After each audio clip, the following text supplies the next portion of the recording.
Pay স্কেলের দাবির জন্য সংগ্রাম করার জন্য এখন মাঠে নেতা নেই,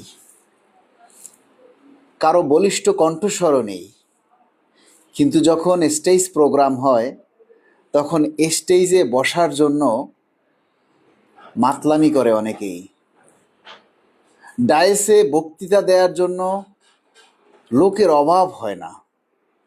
যে লোকের ভিড় ঠেলে প্রকৃত যারা পে স্কেলের জন্য যোদ্ধা, তারা কথা বলার সুযোগ পায় না।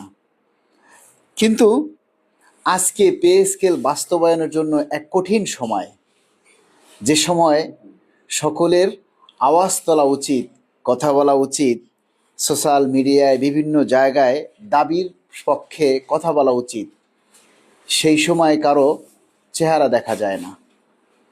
এখন সবাই যেন আন্ডারওয়ার্ল্ডে চলে গেছে। আবার আপনি একটা স্টেজ প্রোগ্রাম দেন, ঠিক একইভাবে হুড়াহুড়ি শুরু হয়ে যাবে।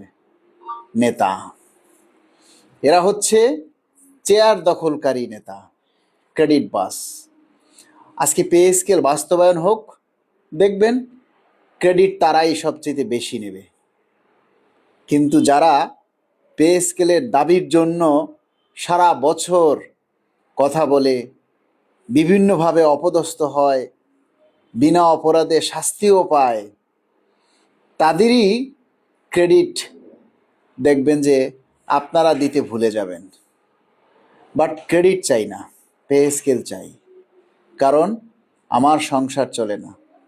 আমার সংসার চালাতে, আমার পরিবারকে ভালো রাখতে, আমার ছেলে মেয়েদেরকে সচ্ছলভাবে ভালো রাখার জন্য, বাবা মার তাদেরকে সঠিকভাবে পরিচালনা করার জন্য, ছেলে মেয়েদেরকে ভালো স্কুলে পড়াশোনা করানোর জন্য আমার একটা পে স্কেল খুবই জরুরি।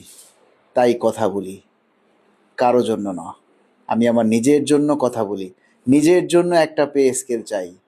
মাননীয় প্রধান উপদেষ্টা, আজকে বিজয় দিবস।